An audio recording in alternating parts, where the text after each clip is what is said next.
Hello bull trackers दोस्तों, पिछले एक दो दिनों से हम देख रहे हैं कि मार्केट थोड़े कंफ्यूज से दिख रहे हैं। कभी वो ऊपर जाते हैं, कभी नीचे जाते हैं। इंट्राडे में काफ़ी वॉलेटिलिटी भी हमें देखने को मिल रही है। इसकी वजह है कि एक तरफ तो उन्हें उम्मीद है कि कोई ना कोई पीस का रास्ता निकल जाएगा, लड़ाई रुक जाएगी। दूसरी तरफ उन्हें यह डर भी है कि कहीं फुल ब्लोन वॉर दोबारा से ना शुरू हो जाए। तो पीस की होप मार्केट को क्यों दिख रही है? क्योंकि यूएस कांग्रेस ट्रंप को रोकने की कोशिश कर रहे हैं। जैसा कि आप जानते हैं कि 60 दिन से ज़्यादा यूएस के लॉस के हिसाब से कोई भी प्रेसिडेंट वॉर को एक्सटेंड नहीं कर सकता। 60 दिन पूरे हो गए हैं, तो वहाँ पर ये कोशिश हो रही है कि किसी तरीके से ट्रंप को रोका जाए, लड़ाई को बढ़ाने के से रोका जाए और वहाँ से ट्रूप्स का विड्रॉल हो। तो पहला प्रश्न ये उठता है कि क्या यूएस कांग्रेस ट्रंप को रोक पाएगी, और अगर रोकेगी और परमानेंट पीस यहाँ पर बनती है तो क्या होगा मार्केट्स का, कहाँ मार्केट जाएंगे और क्या एफआईआईज वापस हमारे मार्केट्स में बाइंग करेंगे। तो इन सब चीज़ों को हम इस वीडियो में डिकोड करने वाले हैं।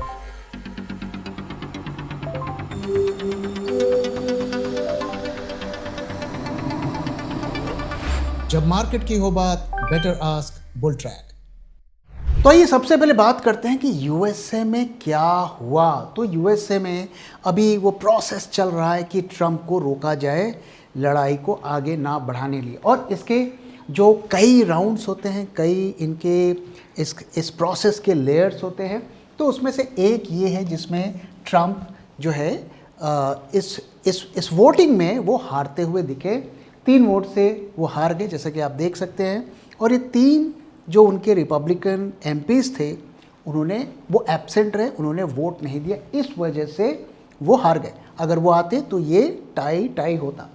तो ये जैसा कि मैंने कहा, इसका एक कॉम्प्लेक्स प्रोसेस है और उसमें से एक प्रोसेस यहाँ पे हुआ है। तो अभी भी हम ये नहीं कह सकते कि यूएस कांग्रेस ट्रंप को रोक सकता है। और अगर वो इस पूरे प्रोसेस में हार जाते हैं और यूएस कांग्रेस बोलता है कि आप को विड्रॉ करना है, लड़ाई नहीं करना है, तो भी यूएस प्रेसिडेंट के पास ये पावर होता है, एक वीटो का पावर होता है, जिससे वो इस डिसीजन को ओवरराइड कर सकते हैं।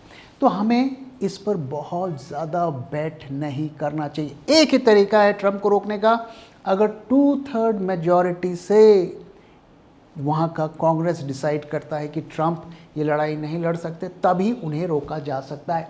तो इसमें बहुत ज़्यादा कुछ हमें रीड नहीं करना चाहिए, यहाँ से कुछ ज़्यादा नहीं निकलेगा।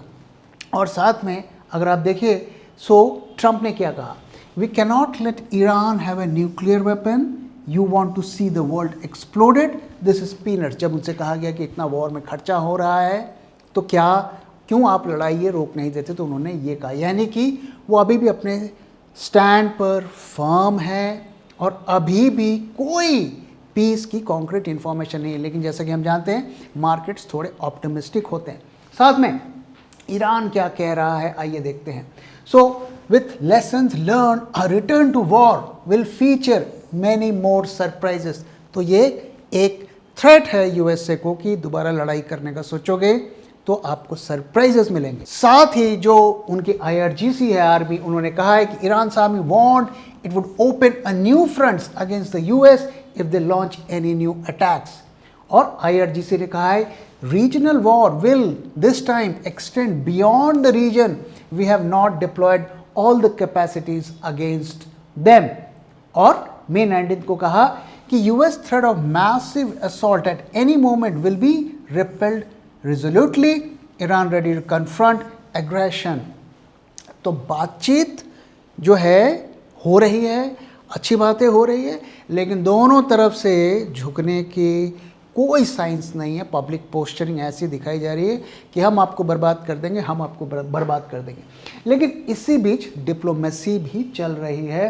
Trump postpone attacks on Iran at the request of Qatar, Saudi and UAE, saying serious talks are now taking place. इसी होप से और इस होप से मार्केट्स थोड़े थोड़े जो है नीचे के लेवल से रिकवर हो रहे हैं, इस होप में कि इतने दिनों तक लड़ाई अगर नहीं एक्सटेंड हुई है तो शायद आगे भी रुक जाए। और साथ में शी और पुतिन की भी मीट हो रही है। तो काफ़ी कुछ हो रहा है और मार्केट को उम्मीद है कि कहीं ना कहीं जाकर ये लड़ाई का कोई सल्यूशन निकल जाएगा, लेकिन अभी भी कुछ भी कॉन्क्रीट उभर कर नहीं आया है। अब ये बात करते हैं कि मान लीजिए कल पीस टॉक हो जाता है, कोई सल्यूशन निकल जाता है, तो क्या होगा, हमारे मार्केट्स का क्या होगा। पहले हम समझते हैं कि कितना हमें डैमेज हुआ। तो आप देख सकते हैं क्रूड किस तरीके से बढ़ा, 40-50% हम महंगा ले रहे हैं, रुपया 6% गिर गया, $22 बिलियन का FII एग्जिट हो गया, निफ्टी में 6% का फॉल हमें देखने को मिला, जीडीपी फोरकास्ट हमारा घट गया और जो हम रेट्स कट्स कर रहे थे उस पर पॉज बना दिया। इतना डैमेज हमें इस वॉर की वजह से हुआ है।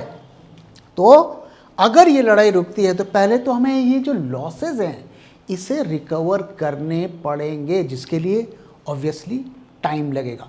तो ये रिकवरी चुटकियों में नहीं होंगी। इस रिकवरी को रिकवर करने के लिए हमें कई क्वार्टर्स लग सकते हैं। इसलिए अगर लड़ाई कल रुक भी जाती है, उसका एक रिएक्शन ज़रूर देखने को मिलेगा, और क्या रिएक्शन देखने को मिल सकता है आगे हम बात करेंगे। लेकिन जो एक सस्टेनेबल रिकवरी अगर हमें देखनी है तो वो रातों रात नहीं आएगी, उसके लिए कई क्वार्टर्स लगेंगे। If a cat wants to be a lion, it needs to lose its appetite for rats. What do you want to be? Bulltrack Global Portfolio. Think big, think global. सो क्या होगा, आइए इसके बारे में बात करते हैं। सबसे पहले जैसा कि हम जानते हैं क्रूड में सबसे पहले इम्पैक्ट देखने को मिलेगा। अभी हम 110 के आसपास है, तो गिर के 90, 95, 80 तक पहुंच जाएंगे। उससे नीचे आना अगले 2-3 क्वार्टर तक संभव नहीं है, और हमारा सीधा सीधा जो इंपोर्ट का बिल है 3.5 लाख करोड़ पर ईयर, वो हम उसमें सेव कर लेंगे।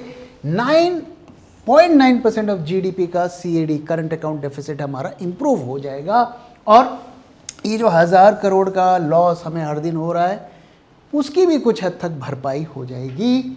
और आरबीआई के लिए एक होप आ जाएगी आरबीआई के फ्रंट से कि शायद 1-2 क्वार्टर के बाद वो वापस से रेट्स को कट करना शुरू कर दे, क्योंकि दोबारा से ग्रोथ को रीस्टार्ट करने की एक चैलेंज आरबीआई के सामने खड़ा रहेगा। और करेंसी पर भी इसका इम्पैक्ट पड़ेगा। डॉलर डिमांड फ्रॉम OMCs, जो ऑयल मार्केटिंग कंपनीज हैं, उसका थोड़ा डिमांड कम हो जाएगा, और FIIs वापस आएंगे कि नहीं इसके बारे में हम आगे बात करेंगे। और 88-91 तक डॉलर जा सकता है, क्योंकि रुपये पर प्रेशर कम थोड़ा हो जाएगा, और हम 6 से 8% की हमें रिकवरी देखने को मिलेगी। और आरबीआई के फ्रंट में क्या होगा। आरबीआई में हम जानते हैं कि उन्होंने रेट को फ्रीज करके रखा है because of crude and inflation. तो 1-2 क्वार्टर के बाद अगर सिचुएशन नॉर्मलाइज होती है तो वापस से आरबीआई कट्स कर सकता है ग्रोथ को बढ़ाने के लिए, लेकिन उसके लिए ज़रूरी होगा कंजम्पशन, केपेक्स, एक ऐसा एनवायरनमेंट हमें देखना पड़ेगा कि यस, अगर हम ग्रोथ देंगे तो इकॉनमी में रिवाइवल होगा। अगर ये सीन आरबीआई को दिखा तो वो ऐसा कर सकता है। बैंक्स की MTM लॉसेस भी थोड़े रिकवर होंगे अगले 1-2 क्वार्टर। अगर कल पीस टॉक्स अनाउंस होता है तो अगले 2-3 क्वार्टर में ये लॉसेस रिवर्स होंगे, लेकिन इसके गेन्स अभी नहीं आएंगे। निम्स में भी थोड़ा इंप्रूवमेंट हो सकता है। बॉटम लाइन ये है कि इकोनॉमिक इम्पैक्ट देखने में हमें 2 से 3 क्वार्टर्स का इंतज़ार करना पड़ सकता है, लेकिन मार्केट 2-3 क्वार्टर तक इंतज़ार नहीं करेगा, क्योंकि मार्केट्स फॉरवर्ड लुकिंग होता है और सेंटिमेंट से चलता है।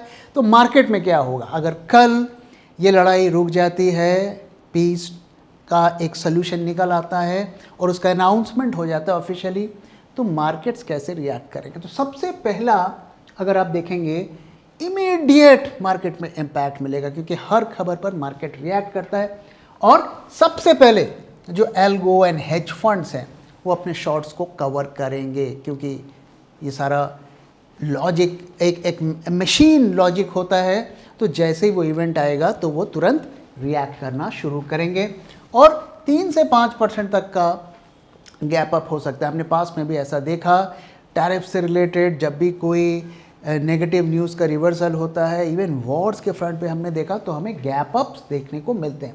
रुपया भी 2 से 3% तक इमीडिएटली हमें उसमें एप्रिसिएशन देखने को मिल सकता है। और इसी बीच सेल ऑन न्यूज़ भी एक्टिवेट होगा।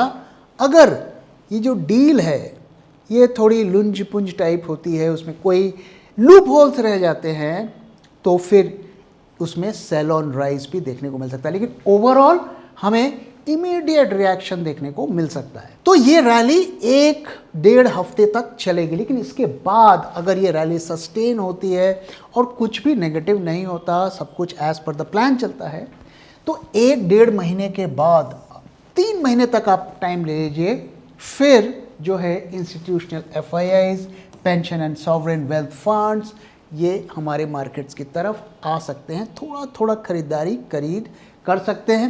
हालांकि सारे FIIs तो नहीं आएंगे, लेकिन कुछ FIIs आ सकते हैं, स्पेशली वो FIIs जो इमर्जिंग मार्केट्स में इन्वेस्ट करते हैं। Crude data confirms sustain fall, macro visible improves, तो क्रूड को भी सस्टेन करना है। और RBI अगर ये अपनी कमेंट्री में बताता है, एक गाइडेंस देता है कि हम अगले 1 क्वार्टर में या 2 महीने में या 3 महीने में रेट्स को दोबारा कट करने का एक सिग्नल, एक इंडिकेशन देता है, तो ये फंड्स आने शुरू होंगे। और ध्यान रहे दोस्तों, FII की बड़े स्केल पर बाइंग तभी होती है जब मार्केट्स लो वैल्यूएशन पर रहता है। अगर आप हिस्ट्री में जाके देखेंगे, जब भी FIIs का फ्लो रिवर्स हुआ है, यानी कि जब वो छोड़ के जा रहे थे और दोबारा आए, वो तभी आए जब मार्केट में एक डीप करेक्शन देखने को मिला और PE करेक्शन देखने को मिला। तो अगर ये सिचुएशन हमें देखने को मिलती है कि PE 18 से नीचे चला जाता है, यानी कि एक बड़ा करेक्शन होता है बिफोर ये सब जो न्यूज़ आती है, उसके बाद ही बड़े स्केल पर FII आएगा। अगर ये 20-21 के आसपास मार्केट्स चलते हैं तो FIIs, छुटपुट FIIs आएंगे, खास करके वो FIIs आएंगे जो इमर्जिंग मार्केट्स पर फोकस्ड रहते हैं। तो निफ्टी स्टेडी रहेगा और सस्टेन्ड वीकली ग्राइंड हमें देखने को मिलेगा। वीक ऑन वीक हमें जो है राइज देखने को मिलेगा। और जो स्टेज 3 है, जो बहुत रिस्की भी होगा और बहुत स्ट्रॉन्ग भी होगा, वो ये होगा कि एक नैरेटिव गढ़ा जाएगा कि India reclaims the best EM stories, article लिखे जाएंगे और ये मॉर्गन स्टैनली, गोल्डमैन सैक्स इंडिया के बड़े बड़े टारगेट्स देंगे और FDI के कमिटमेंट्स भी स्टार्ट होने शुरू हो जाएंगे। ऐसे में निफ्टी में बड़ी रैली हमें देखने को मिल सकती है। लेकिन दोस्तों, ये एक बड़ा ट्रैप भी होगा। ये उसी तरीके का ट्रैप होगा जैसे हमने 2024 में देखा था, जब हमसे कहा गया था कि मार्केट्स खरीद लो, रिटेल वाले खरीद लो, अब सब कुछ रोज़ी रोज़ी है। उसी तरीके का ये बड़ा ट्रैप होगा। क्यों ट्रैप होगा?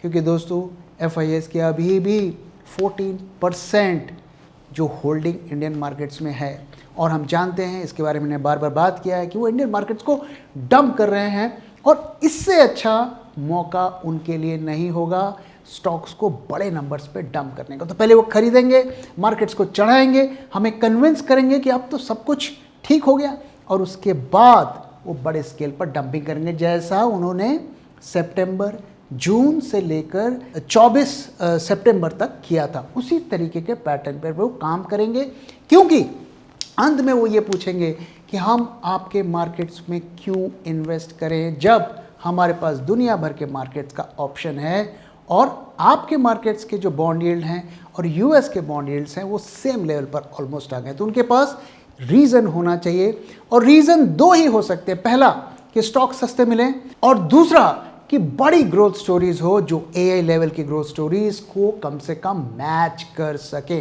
तो अगर ये 2 कंडीशंस मीट होंगे तभी वो लॉन्ग टर्म के लिए लगाएंगे, अदरवाइज वो एक बहुत बड़ा ट्रैप होगा हमारे लिए, और उसका इस्तेमाल करके वो वापस से स्टॉक्स को डंप करेंगे। अब अगर कल पीस डील हो भी जाती है तो क्या वो सारी प्रॉब्लम्स को हमारे सॉल्व कर देगा? आइए इसे समझते हैं। तो हमें नहीं भूलना चाहिए कि सेंटिमेंटल हमें इम्प्रूवमेंट तो देखने को मिल जाएगा, मार्केट्स में भी हमें गैप अप देखने को मिल जाएगा, लेकिन प्रॉब्लम सॉल्व होने में काफ़ी टाइम लगेगा। वो प्रॉब्लम्स क्या हैं? पहला, Hormuz won't open instantly, faced reopening crude could stay at 85-90 for weeks after the deal. तो वीक्स, महीने तक लग सकते हैं इस हाई लेवल पर। ध्यान रहे दोस्तों कि लड़ाई से पहले हम 65-70 पे क्रूड खरीद रहे थे, तो ये अभी भी हमारी इकॉनमी पर प्रेशर डालेगा। दूसरा, Iran's infrastructure is destroyed, oil production capacity badly damaged, rebuilding takes months, global supply lag will persist keeping crude elevated. Supply immediately resolve होने वाली नहीं है। ऑयल का कुआं एक बार बंद हो जाता है, उसे रीस्टार्ट करने के लिए, प्रोडक्शन को रीस्टार्ट करने के लिए कई क्वार्टर्स लगते हैं, तो ऑयल की समस्या तुरंत सॉल्व होने वाली नहीं है। तो और दोस्तों, ये जो है इसके बारे में हम बात नहीं कर रहे हैं। अभी ट्रंप ये वॉर ईरान के चक्कर में फंसे हुए हैं, तो टैरिफ की बात नहीं कर रहे हैं। सो अब 90 डे टैरिफ पॉज एक्सपायर्स जुलाई 9, इस डेट को होगा, तो उसके बाद क्या होगा? क्या वापस से हमारे ऊपर टैरिफ्स लगेंगे? और लगेंगे तो क्या होगा? एक और झटका हमें लगेगा। हमने इस ईरान वॉर से हम निकले और टैरिफ के कुएं में हमें कूदना पड़ेगा। FII mandate reversal is slow. दोस्तों, इसे हमें नहीं भूलना चाहिए कि उनके पास कोई स्विच बटन नहीं है कि बायर से सेलर तुरंत बन गए। तो a fund that cuts India from 12% to 6% doesn't return to 12% in a week. ऐसा नहीं होता है। तो वो अपना टाइम लेंगे, वो सारे पैरामीटर्स को देखेंगे और इसके लिए क्वार्टर्स लग सकते हैं। तो ये कोई गारंटी नहीं है कि डील हो जाएगी तो FIIs तुरंत रिवर्स मोड पर आ जाएंगे और इंडिया में इन्वेस्ट करने लगेंगे। इसके लिए वक्त लगेगा। इसलिए दोस्तों, हमें ये खबर ईरान वॉर और इसको ध्यान में रखकर इन्वेस्टिंग नहीं करनी है। हमें अपने आप से पूछना है कि हम जब मार्केट में पैसा लगा रहे हैं तो हम किस स्टोरी पे लगा रहे हैं? क्या वो 4-5 साल की ग्रोथ स्टोरीज़ है? क्या स्टॉक के फंडामेंटल स्ट्रॉन्ग है? क्या हमारी कंपनी स्ट्रॉन्ग है? और सबसे इंपॉर्टेंट बात, क्या हम सही प्राइस पर खरीद रहे हैं? अगर आप इस पर फोकस्ड रहेंगे तो आपको इन चीज़ों के बारे में वरी करना नहीं पड़ेगा। लेकिन दोस्तों, लड़ाई ख़त्म हो या ना हो, रिस्क अभी भी बहुत ज़्यादा बना हुआ है और इसका इंडिकेशंस कई इकॉनमिस्ट बोल रहे हैं, बड़े बड़े इन्फ्लुएंशियल लोग बोल रहे हैं, बैंक्स के जो MD CEOs हैं वो भी कह रहे हैं कि आने वाला वक्त बहुत मुश्किल भरा होने वाला है। इसलिए थोड़ा सोच समझ कर हमें मार्केट में पैसा लगाना है। अब आइए दोस्तों, क्विकली मार्केट का बेस्ट केस भी हम बात कर लेते हैं कि आने वाले एक साल में मार्केट्स कहाँ तक जा सकते हैं बेस्ड ऑन वैल्यूएशंस। दोस्तों, हमने वर्स्ट केस की तो बहुत बात की, आज हम बेस्ट केस की बात कर लेते हैं और बेस केस की बात कर लेते हैं। और ये स्लाइड आपने पहले भी देखी है। तो यहाँ पर हमारा अगर मोस्ट ऑप्टिमिस्टिक सिचुएशन हम देखें वैल्यूएशंस के पर्सपेक्टिव से, तो एक क्वार्टर हमने इसी प्रेशर में निकाल दिया इस फाइनेंशियल ईयर का। अब हमारे पास 3 क्वार्टर्स बचे हैं। लड़ाई कल भी रुकती है तो 1-2 क्वार्टर्स तक तो हमारे जो कंपनी के रेवेन्यूज़ हैं वो इम्पैक्टेड ही रहेंगे। तो बेस्ट केस में क्रूड 80 पे आ जाता है और 10% का EPS ग्रोथ हम एक्सपेक्ट कर सकते हैं 21 का PE पर। ये हमारा बेस्ट केस सिचुएशन है। और बेस केस की अगर बात करें तो हमारा 6% का EPS ग्रोथ होगा, 19x हम देंगे क्योंकि ग्रोथ हमारा कम रहेगा तो मार्केट ज़्यादा PE नहीं देगा। तो हम 23,600 जो कि आज कल का लेवल है इसी लेवल पर रहेंगे। तो आप देख सकते हैं कि वैल्यूएशंस के बेसिस पर अगर आप देखेंगे तो बहुत ज़्यादा एक साल में अपसाइड नहीं बचा है। और बड़ा अपसाइड तभी आएंगे जब हम बड़े रिफॉर्म्स करेंगे और इकॉनमी में बड़े डिसीजंस लेंगे जो ग्रोथ को दोबारा से स्टिमुलेट कर सके। तब तक, जब तक ऐसा नहीं होता है तब तक बहुत मुश्किल है कि बड़े स्केल पर FIIs आएँ और मार्केट्स एक नई ऊंचाई तक जाएं। अब भाई आज के मार्केट की बात कर लेते हैं। मार्केट में हमें क्या देखने को मिल रहा है? तो आज भी मार्केट में काफ़ी उतार चढ़ाव देखने को मिला। एक सेलिंग का बाउट भी चला, बाइंग का भी वेव हमें देखने को मिला। तो दिन भर ऐसा होता रहा, लेकिन दिन ख़त्म होते होते मार्केट्स ग्रीन में आ गए। ये अच्छी बात है। 41 पॉइंट्स का हमें गेन देखने को मिला और 23,659 के ऊपर मार्केट ने क्लोजिंग दी। विक्स की सिचुएशन अगर आप देखें तो पुट में डाउन हुआ है, कॉल में अप हुआ है। तो ये थोड़ा ट्रिकी है, ये टेम्प्रेरी है। लेकिन यहाँ पर अगर आप पिक्चर को देखेंगे तो आपको पता चलेगा कोई मेजर चेंज नहीं हुआ है विक्स में। मार्जिनल हमें डिप देखने को मिला क्योंकि मार्केट्स थोड़े रेंज बाउंड टाइप रहे। पुट कॉल रेशियो में हमें राइज देखने को मिला है। अगर आप परसों से कंपेयर करेंगे तो फिर भी हम डाउन है, तो बहुत ज़्यादा मैं इसमें कुछ रीड नहीं कर रहा हूँ।